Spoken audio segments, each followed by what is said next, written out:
Hello everyone, আশা করি সবাই ভালো আছো। লাস্ট ভিডিও লেসনে আমরা আলোচনা করেছিলাম সাবজেক্ট ভার্ব এগ্রিমেন্ট। তো সেই সাবজেক্ট ভার্ব এগ্রিমেন্ট লেসনটিতে অল্প একটু আলোচনা করেছিলাম, জাস্ট আইদার অর নাইদার নর, নট অনলি বাট অলসো। নিশ্চয়ই সেই ওই কনজাংশনগুলোর সঙ্গে ভার্বের যে এগ্রিমেন্ট, তাদের সাবজেক্ট ভার্ব এগ্রিমেন্টের বিষয়টা নিশ্চয়ই বুঝতে পেরেছো। আজকে যে লেসনটা আমি তোমাদের জন্য নিয়ে এসেছি, এটা কোনো গ্রামারের ডিফিকাল্ট চ্যাপ্টার বা স্পেশাল কোনো বিষয়ে নয়, জাস্ট ভোকাবুলারিকে এনরিচ করা। যে কোনো ল্যাঙ্গুয়েজের যেটা মূল জিনিস সেটা হচ্ছে দ্য ওয়ার্ডস। তো যার ভোকাবুলারি যত রিচ, তার ল্যাঙ্গুয়েজের ওপর দখল তত বেশি। তাই ভোকাবুলারিকে ঠিকঠাকভাবে গড়ে তুলতে গেলে ওয়ার্ড সম্বন্ধে তোমার ধারণা থাকতে হবে, এবং যার যত ওয়ার্ড তার তত লেখার ক্যাপাসিটি বেশি হবে। সব দিক দিয়েই, সেটা স্পোকেন বলো, রিটেন বলো, সমস্ত দিক থেকেই তার লেখার স্ট্যান্ডার্ডটা বেশি ভালো হবে। যাই হোক, আজকের এই লেসনে আমি তোমাদের জন্য খুব সিম্পল একটা ট্রিক, যে ট্রিকটি অ্যাপ্লাই করলে একটা ওয়ার্ড জানা থাকলে আরেকটি word, related word by default জেনে যাবে, তোমাকে কিচ্ছু করতে হবে না, যেটা আমাদের মাতৃভাষা বাংলায় সম্ভব না। একটা সিম্পল উদাহরণ দিচ্ছি। ধরো আমাদের বাংলা ভাষায় শেখানো, পড়ানো, তো শেখানো, যে শেখায় তাকে আমরা কি বলবো? শিক্ষক। যে পড়ে তাকে বলবো পড়ুয়া বা পাঠক। দেখো, পড়া করা, সেখান থেকে পড়ুয়া বা পাঠক ওয়ার্ডটার সঙ্গে একটু তফাৎ আছে। মানে লেখার সময় তোমাকে পড়া থেকে পাঠক, পড়ানো থেকে শিক্ষক। তো ইংরেজি ভাষাতে এই সমস্যাটি নেই মানে খুবই জল, একদম সেই কি বলবো, হাস্যকরভাবে বলতে গেলে জলবৎ তরলম। তো জলের মতো তরল। খুব সিম্পল কয়েকটা সাফিক্স দেখো আমি লিখে রেখেছি: আর, ইয়ার, এয়ার, ওয়ার, ডাবল ই।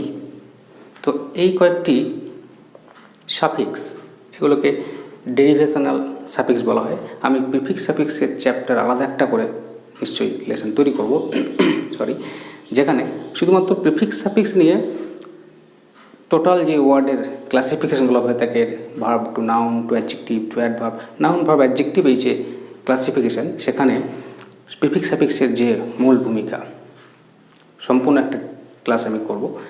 আজকের বিষয় শুধুমাত্র ভার্ব থেকে নাউন।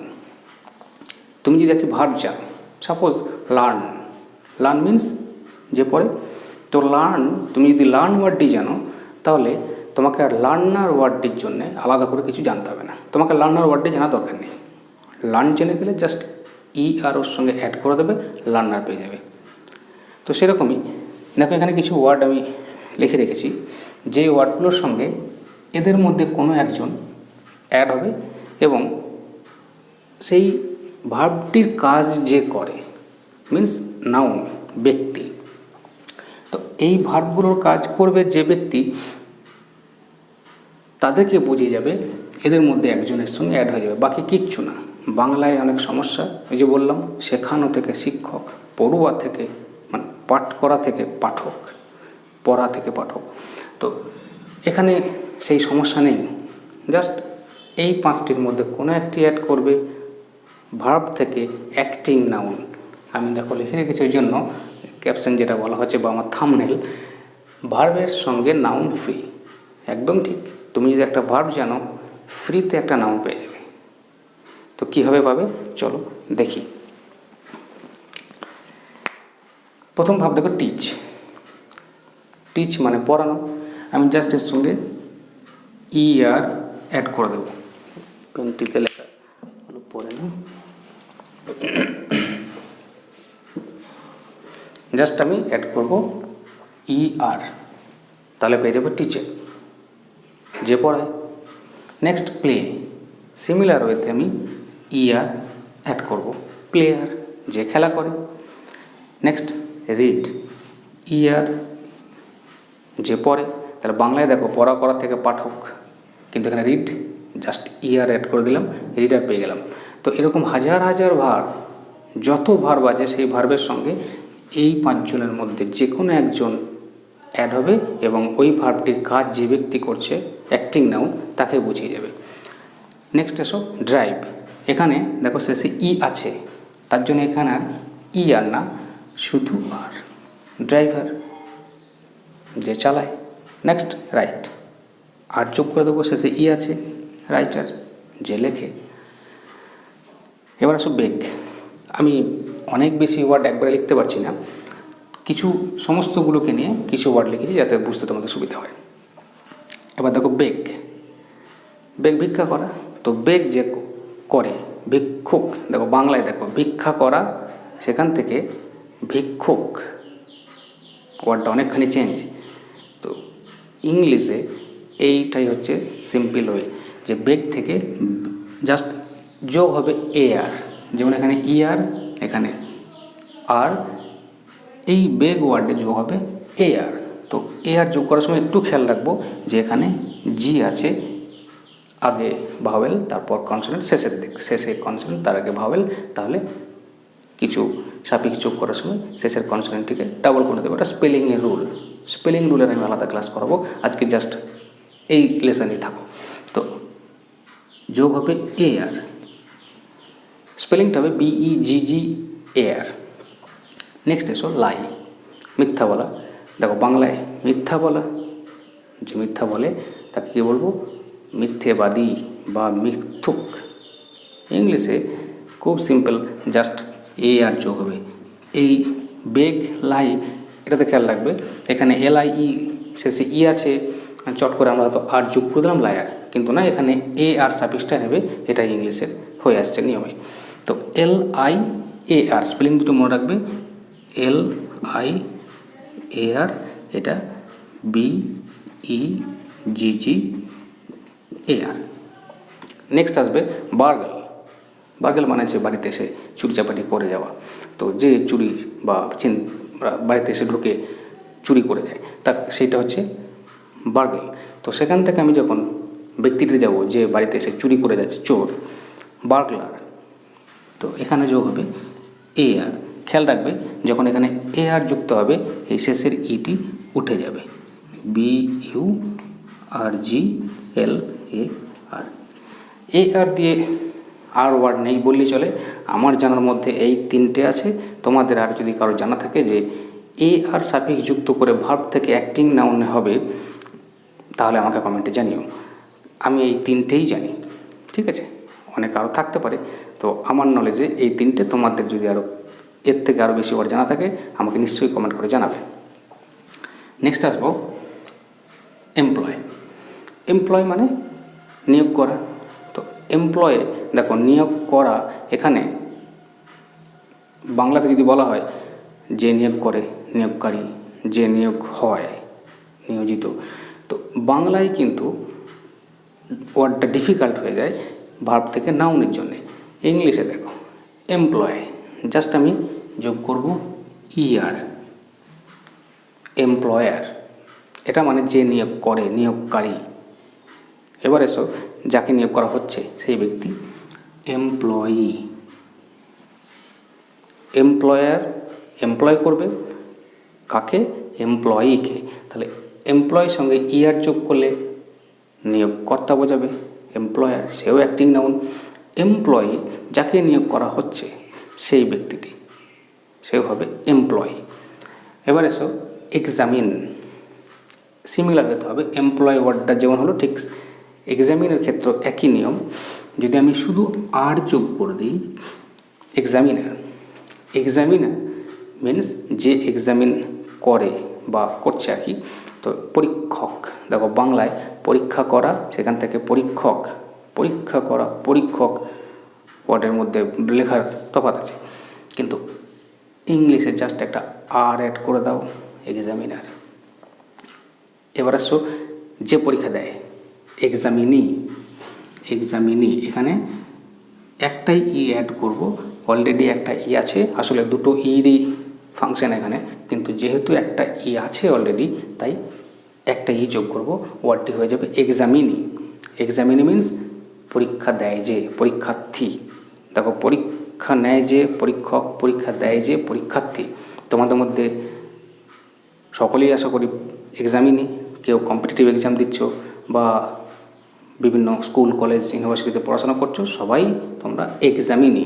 তো তোমাদের যে এক্সামিন নিচ্ছে বা নেবে তারা এক্সামিনার। এবার এসো interview. Similar, examine, employ, interview, তিনটে ওয়ার্ডের ক্ষেত্রে একইভাবে। ইন্টারভিউ আমি যদি আর অ্যাড করি তাহলে পাবো ইন্টারভিউয়ার। ইন্টারভিউ মিন্স সাক্ষাৎ করা, মুখোমুখি, বিশেষত ইন্টারভিউ মিন্স মুখোমুখিই বোঝায়। তো ইন্টারভিউয়ের সঙ্গে যদি আর যোগ করা হয়, ইন্টারভিউয়ার, এটা মিন্স সাক্ষাৎ নেয় যে। তোমরা যখন চাকরি পরীক্ষায় রিটেন এক্সাম সব পাস করে যাবে, নিয়ে যখন ইন্টারভিউ ফেস করবে, তখন যিনি ইন্টারভিউ নেবেন তাকে বলা হবে ইন্টারভিউয়ার। আর তোমাকে কি বলা হবে? ইন্টারভিউই, এখানে ডাবল ই। তাহলে বোঝা গেল ইন্টারভিউ আর সেখান থেকে ইন্টারভিউয়ার এবং ইন্টারভিউই। তো ইন্টারভিউ নিচ্ছেন যিনি, ইন্টারভিউয়ার, ইন্টারভিউ দিচ্ছেন যিনি, ইন্টারভিউই। নেক্সট এসো কন্ডাক্ট। আমরা আর, এআর, ডাবল ই এগুলো দেখলাম, ও আর বাকি আছে। তো এই যে ওয়ার্ডগুলি, এগুলো দেখে সব ও আর দিয়ে যুক্ত হবে। যেমন ধরো কন্ডাক্ট, কন্ডাক্ট মিন্স কন্ডাক্টে অনেক কিছু মানা হয়, ব্যবহার করা বোঝায়, চালনা করা বোঝায়, অনেক কিছুই মানা হয়। তো কন্ডাক্ট করে যে, কন্ডাক্টর, ও আর যুক্ত হবে। বাসে যিনি ভাড়া আদায় করেন তাকে অনেকে বলে থাকে কন্ট্রাক্টর। তো বাসে ভাড়া আদায়কারী ব্যক্তিটিকে বলা হয় কন্ডাক্টর, নট কন্ট্রাক্টর বা কন্ট্রাক্টর। কন্ট্রাক্টর চুক্তিকারী, সেটাও এদের মধ্যেই পড়বে। কন্ট্রাক্ট চুক্তি সম্পাদন করা, করে যে কন্ট্রাক্টর। কিন্তু বাসের ভাড়া আদায়কারী কন্ট্রাক্টর না বা কন্ট্রাক্টর না, কন্ডাক্টর। চালনা করে, তিনি চালনা করছেন বাস, টোটাল বাসটাকে পরিচালনা করেন। কন্ডাক্ট থেকে কন্ডাক্টর। সিমিলার অপারেট, এটা মানেও চালনা করা, যে কোনো জিনিসকে পরিচালনা করা, চালনা করাটা হবে অপারেট। তো এখানেও ও আর যুক্ত হবে। ও আর যুক্ত হওয়ার সময় খেয়াল রাখবে যে ওয়ার্ডগুলির শেষে ই থাকবে, মাথায় রাখবে ই। তো স্পেলিং যখন অপারেটর হবে ই উঠে যাবে। তার কারণ যদি অপারেট থাকে, সেখানে ও আর আরও যদি সাফিক্স অ্যাড করা হয়, তাহলে অপারেট অর সিলেবেলটা একসঙ্গে অ্যাড হবে না। তাহলে অপারেটর, সিলেবেলটাকে সংযুক্ত করার জন্য অপারেটর, ইটাকে উঠিয়ে দেওয়া হয়, স্পেলিংটা হয় OPRATOR, অপারেটর। সমস্ত ক্ষেত্রে যে ভার্বগুলো শেষে ই থাকবে তাদের সঙ্গে যদি ও আর যুক্ত করতে হয়, তাহলে ইটা উঠে ও আর যুক্ত হবে। নেক্সট আসবে কালেক্ট। সিমিলার, কালেক্টের সঙ্গেও ও আর যুক্ত হবে, ও আর, ওয়ার্ডটি হয়ে যাবে কালেক্টর, যে সংগ্রহ করে। দেন মোটিভেট, এখানেও দেখো অপারেট অ্যান্ড মোটিভেট সিমিলারলি দুটো ওয়ার্ডের শেষে ই আছে। তো আমি যখন এখানে যোগ করব সাফিক্স ও আরকে, তখন এখানে ইটা উঠে যাবে, স্পেলিংটা হয়ে যাবে MOTIVATOR, ইটি বাদ চলে যাবে। তো এরকম হাজার হাজার ভার্ব,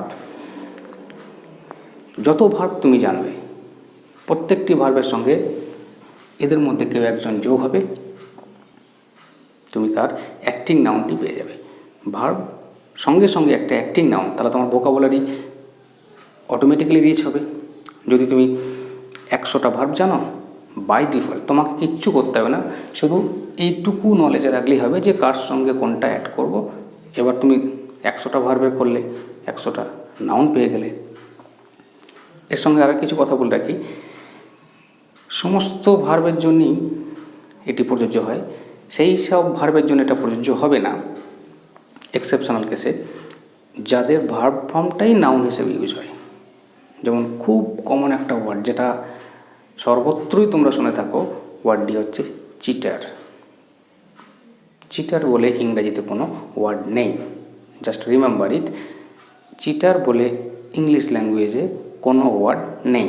ওয়ার্ডটি চিট, এটাই নাউন, এটাই ভার্ব। চিট,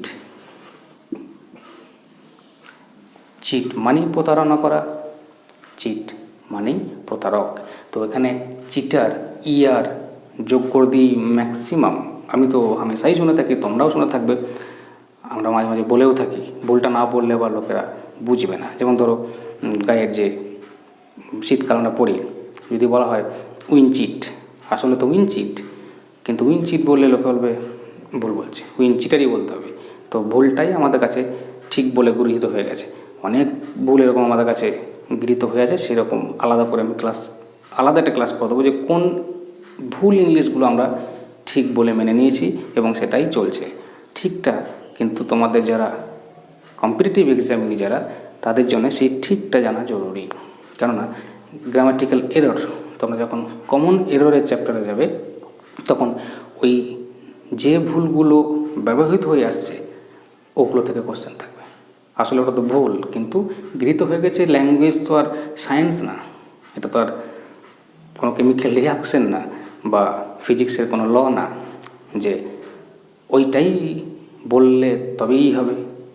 প্রমাণ চাপ বা প্রমাণ উষ্ণতা, এই যে ফিজিক্স কেমিস্ট্রি যাই বলো সায়েন্সের, ল্যাঙ্গুয়েজ একটা মিডিয়াম, একটা ব্রিজ। যেভাবে হোক তোমাকে আমার বক্তব্য বোঝানো নিয়ে কথা। তাই ভুলগুলো এই জন্যই গৃহীত হয়ে গেছে, ভুলটাই মানুষ বুঝছে বা বোঝে। ঠিকটা বলতে গেলে তোমাকে লোকে ভুল বলে বসবে। তবে তুমি জেনে রাখো, চিট বলে কোনো ওয়ার্ড ইংলিশে নেই। নিশ্চয়ই বুঝতে পেরেছ? তো আজকের লেসন এইটুকুই, ভিডিওকে আর লং করব না। আরও বলে রাখি, তোমাদের রিকোয়ারমেন্ট কী কী আমাকে সেটা কমেন্ট করে জানাও। যারা কম্পিটিটিভ এক্সাম দিচ্ছ, খুব তাড়াতাড়ি দেখবে ওয়েস্ট বেঙ্গল এক্সাইজ পুলিশের যে মেন পরীক্ষা, সেই মেন পরীক্ষা হবে। তো তোমাদের মধ্যে অনেকেই যারা প্রিলি পাস করেছো, তারা মেন পরীক্ষার জন্য প্রস্তুতি নিচ্ছ, তোমরা আমাকে কমেন্টে জানাও তোমাদের রিকোয়ারমেন্ট কী কী। আমি হার্ট অ্যান্ড সোলে চেষ্টা করব সেই টপিকের ওপর তোমাদের জন্য ভিডিও তৈরি করতে। তো আজকের জন্য এইটুকুই। Thank you for watching.